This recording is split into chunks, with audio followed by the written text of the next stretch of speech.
Newcastle have lost 4-1 to Spurs. It's the second defeat in a row, and away in the last week, we've conceded 7 goals. A week ago, I was talking about us potentially winning the league at some point. Life comes at you fast. Normally, when Newcastle used to lose games, I didn't give a shit. It was regular occurrence, whatever. Now, I'm fucking wounded. This was a bitter pill to swallow. I just sort of sat there with a glazed look in my eye. I needed painkillers, yeah? Strong ones. I'm beginning to have hope, and I can tell that the hope is what kills you, and it really is fucking hurting. It's not nice, this. Because I've never thought in my lifetime that Newcastle can win a trophy. And all of a sudden, here I am, getting all excited because we've won a few fucking matches. And that really brought me back down to planet Earth. So, well done, Spurs. Now, why is this happening? Of course, we're playing way more games this season. We're in the Champions League. We've played 7 games more than Spurs. Our players are knackered. We've got a small squad to start with, but that just wasn't good enough. That was the kind of defeat that rocks a club a little bit to its core. Like, you conceded 3 away at Everton and then 4 to Spurs. That's where I start to worry about the mentality of the players, because it's one thing to lose, but when you can't dig in and just keep it to a minimum and you keep getting caught out like that, and every time Spurs came forward it looked like they were going to score at one point, it gets humiliating, and that's where morale takes a big blow, and we can't afford to keep doing that. Last season we lost 5 games all season. That was, I think, equal to Man City. We're not even halfway through the season. We've lost 6 already. I think we conceded 33 all last season. We've already conceded 21. Not even halfway in. We are not performing to the level that we did last season. We're not. And I think there's a combination of now we're playing 5 minutes at the end of the first half, 10 minutes at the end of the second half, so it's like 15 minutes added time in total.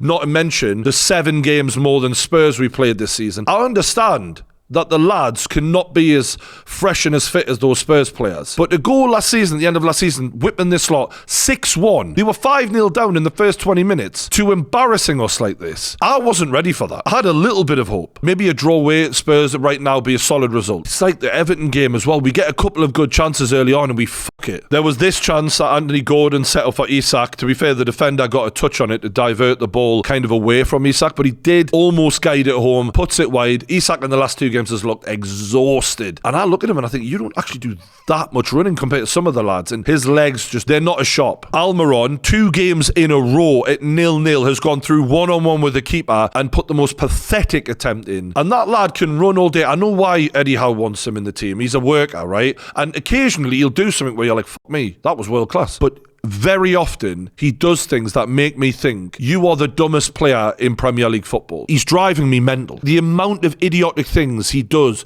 the amount of bad decisions he makes. This man is, what, 29? I don't know. He's just been given a new 3-year contract. We've got a 17-year-old kid who's been playing football 2 minutes, who has 10 million times the football brain that this bloke has got as a senior pro. It's pathetic. If Almiron starts a Premier League game next season, all right, maybe he comes on substitute, whatever. If he starts a game next season, we have fucked it in the transfer window. Not good enough. Son, what a player he is, uses the step over and a turn of pace to get himself to space away from Kieran Trippier. Udogie is drifting in here. As you can see, Bruno Guimaraes is sort of marking him. By the time the ball comes in, he's left Bruno. He's got enough space in there to tap it home. Not good enough. Bruno, you've tracked back just 2 more steps, bro. Top player.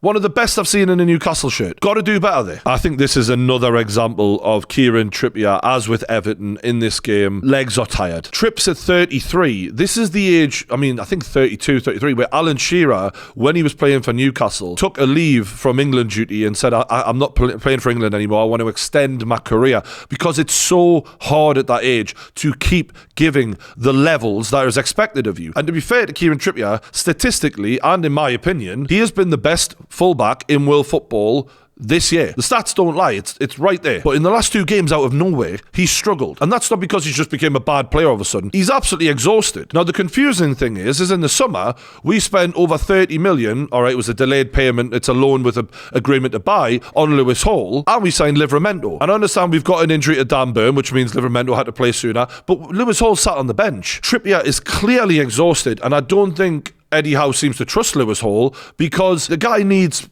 protecting. Like, Trippier will give 1,000,000% every time, but you as a manager need to go, I know you'll give 1,000,000%, but right now you need a break.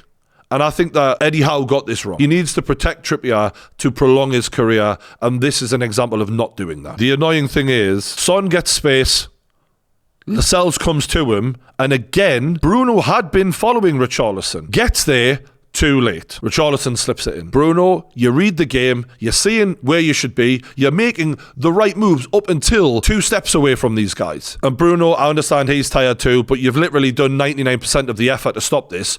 Just take that extra couple of steps again. That's 2-0. That's game over. I was so fucking deflated, man. I was gutted because we really needed to bounce back. And usually when we lose, we bounce back. And that's where the fear and the worry is creeping into me right now with back-to-back defeats, conceding 7 in 2 games. It's just piss poor. I know we're tired, but it's piss poor. This one particularly pissed me off. Now, the ball is unbelievable, right? It's floated into a really dangerous area. But when it gets there, you'll see the defence is split completely. We've got a 3 at the back here, acres of space. The keeper comes and stops on the penalty spot and panics. He doesn't know whether to come or to go back, or to go back. The annoying thing is Richarlison is given the time to let the ball bounce. Lascelles, who I think is carrying a knock, doesn't smash this into Rose as he'd want him to. And the keeper, again, is rooted to the spot, doesn't manage to regain his footing of where he should be. Calamitous. And they give him the time to actually get this shot off. And Richarlison megs the keeper. Richarlison, who Callum Wilson of Newcastle was bantering on his podcast about how few goals he scored 2. In this game. Humiliating. Another example of Dubravka not being good enough, and we've seen a couple of those in the last 2 games since Nick Pope got injured. Dubravka's been a disaster. In 2 games, he's showing exactly, I'm not good enough, lads. You need to get someone in. Perfect turn from Son at the last second. Dubravka does exactly what he wants him to and brings him down. 4-0. We did get a consolation goal, which didn't make us feel any better. If you look at the stats here, we were absolutely fucking battered. We were dominated. This, for me, was a massive reality check. Like, we were battering this lot 6-1 last season, and now every time they attack on us, they look like they're going to score. What the fuck? And I understand there's reasons for it. Like, we've absolutely given 100,000,000% against Dortmund, Milan and PSG in the Champions League, which has then gone into added time, 10 minutes over, 100 minutes played against top sides who technically we're not on their level. So we're having to overperform. We're giving so much. Then we're getting by the referee and not even getting into the next round, giving away that bullshit penalty. And what's in turn happening is we're getting fatigued, we're getting more injuries because of the fatigue, and then we're not performing in the Premier League. What is it all really for? Do you know what I mean? Because the league is the priority, really. If you're wanting to establish yourself for years and years to come, as we're trying to do, yes, the Champions League is great to be in, but we need to constantly perform in the Premier League as a priority. And not just that, it's actually going to impact the cups as well. If you look at some of our defeats in the league this season, all right, we lost to Liverpool, but we pretty much were winning that until the 90th minute. We lost away to Man City, lost away to Brighton, drew away to West Ham, drew away to Wolves. So we're not winning away, aside from in the cup. Lost away to Bournemouth, lost away to Everton, lost away to Spurs. Our away form is terrible. And we're also tired at home. So some of this is mental. You know, the fans, I know they raise the players, but you can't just rely on bringing your A game when the fans are there. This is something Eddie Howe needs to address immediately in the January transfer window, as quick as humanly possible. And Dan Ashworth, the director of football, has a bit to answer for as well, because he was brought in, I'm going to help transform the club for the long term, yada, yada, yada. You didn't get us squad ready for the Champions League. All right, we brought in Bonds, he's been injured. Tonali, well, we already know what happened with him. If we hadn't had him banned, we might have actually been able to cope with some of this shit. Lewis Hall, who can't get a kick, he's 18 years old, and for whatever reason, Eddie doesn't seem to fancy him. And then Livramento, who's the only player out of all of those signings who's actually playing regular football with us. Kevin Keegan, a Newcastle legend, once said, if you're going to buy better than what you've got. Have we done that? Not enough. Almiron's still playing. I look at the way we performed last season, and I look at some of the games we've played in this season, like the PSG win, the Chelsea win, the Man United win. Our ability to put teams to the sword and brutalise them is still there. But we rely more on physicality, and that means having a bigger squad so that you can keep fresh legs, so that you can keep implementing that style of football. Otherwise, you will fall away. And we are learning that thick and fast. And now in the league, we're slipping away, and a team like Aston Villa is inserting themselves into the top 4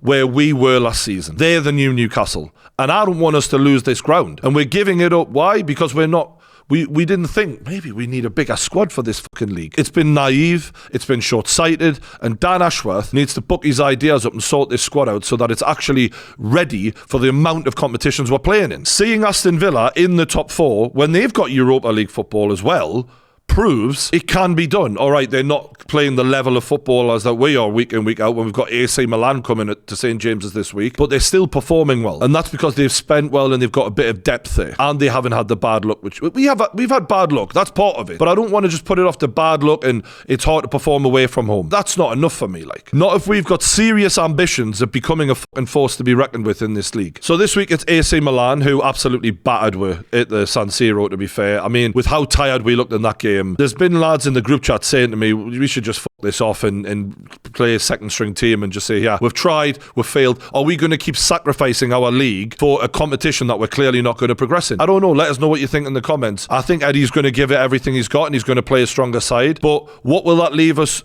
like against Fulham? Because Fulham are on form at the minute. Yes, it's a home game, but it's now a must win. If we lose 3 in a row, that would be a fucking nightmare. That's all from me for today. Don't forget to like the video. I guess this is what it's like when you've actually got hope of winning something. I'm not used to it and I'm freaking out. But let us know what you thought of it in the comments below. Don't forget, we'll be back this Sunday for Liverpool and Man United's game. I can't wait for that. I'll see you there. Thanks for watching.